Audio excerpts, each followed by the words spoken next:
Hey guys, it's Cash. I just have a couple things that I want to talk to you guys about today. One of them being, no, I do not think that I am Jesus. The Bible quotes that I read are basically for inspiration only, for people that are going through targeting. When I read certain Bible quotes, I feel like they relate to that. So it's for inspiration only, not because I think that I'm the Lord, but as I've said before in one of my videos, one of the main goals of targeting is to make you think that you are Jesus, and that's what they call anybody who is different, who is most likely a targeted individual. They'll try to make you believe that you're Jesus. They call you Jesus. They want, or any famous historical figure that has passed on. They want to make you believe that, so then you start saying that, and then people just write you off as crazy. It's a destabilization technique. So, hypothetically speaking, let's say I really did think that I was Jesus.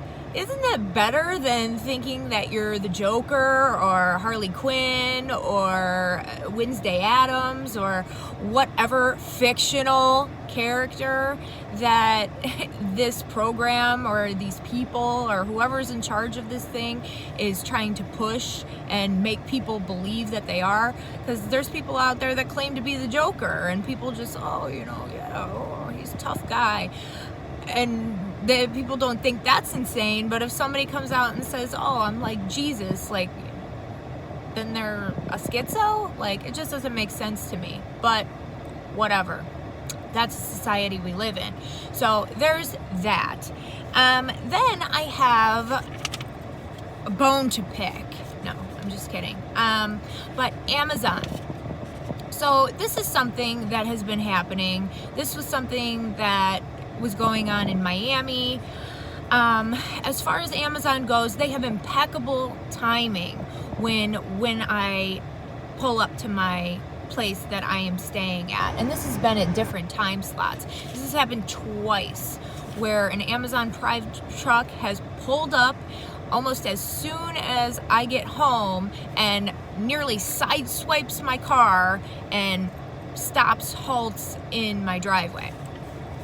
Okay, so most people would think that's a coincidence, but to know exactly when somebody is pulling up and deliver a package, and it just not really coincidental to me. So there's that. And the only reason why I say Amazon is because I've seen other targeted individuals that have ordered things through there and then find items that they didn't even order in their packages, but psychologically to them it's triggering.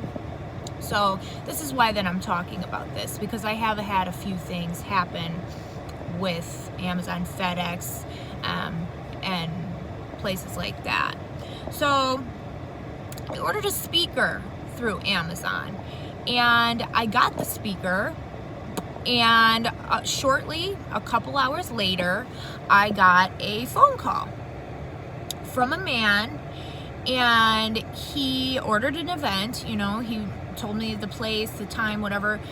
It was at a pretty popular hotel, so usually they have speakers, and this man asked me, how about a speaker? Do you have a speaker? And it was just kind of like, okay, here we go. So I didn't say anything about it, I didn't really think anything of it, but I brought the speaker with. And the party, it went okay. They didn't really make much mention of the speaker, but I brought the speaker with me. And a couple of the girls and we went to a club. And while we were in the club, this girl's car was conveniently unlocked and robbed.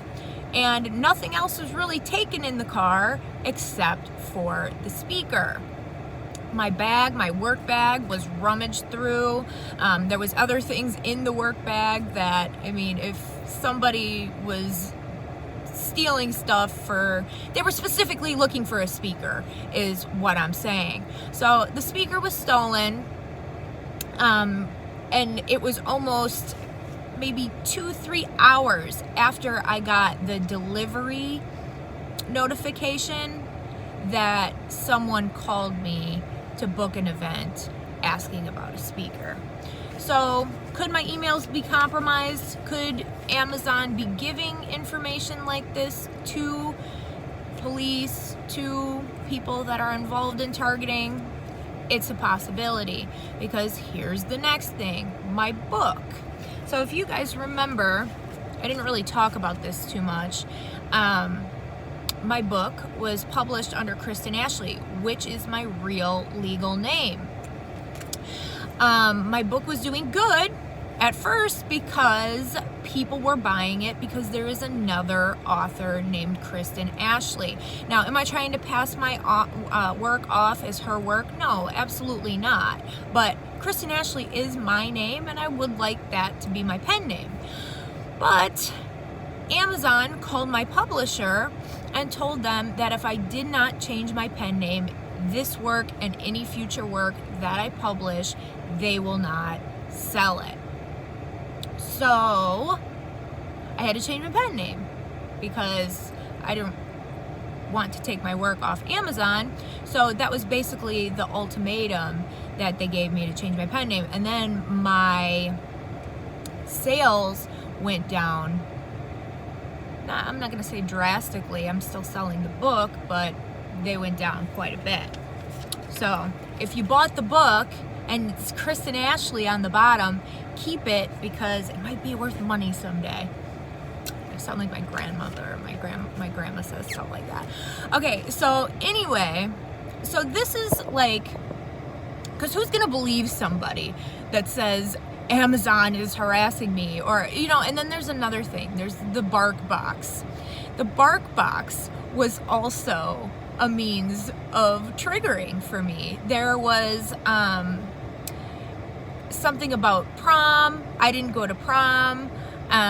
Something about just basically every area of my life was a theme in the bark box, which I thought was very weird. If it's a coincidence, hey, that's very strange. But it just seemed that every stage of my life was a theme in my dog's bark box. Maybe I'm going over the top with this. I don't know. If anybody's had any experiences with Amazon, BarkBox, FedEx, any mailing source, please comment that down below. So in my case, you know, I wrote this blog, I wrote this book, I'm called a whistleblower. I walk down the street and people just whistle at me, not like, hey, sexy, but like whistle, like I'm a whistleblower. That's something that I deal with on a daily basis. But it all comes down to destabilization, which I'm going to talk about more in my next video. But this is all a means, this harassment, this targeting, this daily, day in and day out harassment, it's all a means of destabilization to make somebody who's come out with something about abuse in a society that refuses to believe that it exists, that would just rather sweep it under the rug than deal with it. They would rather hit somebody with more abuse and take care of them that way. So that's why I feel that I'm dealing with these things on a overt level, whereas before it was more covert. But it is what it is, and I just deal with it. So if you have any stories matching what I said down below, comment down below. As always, take care and God bless.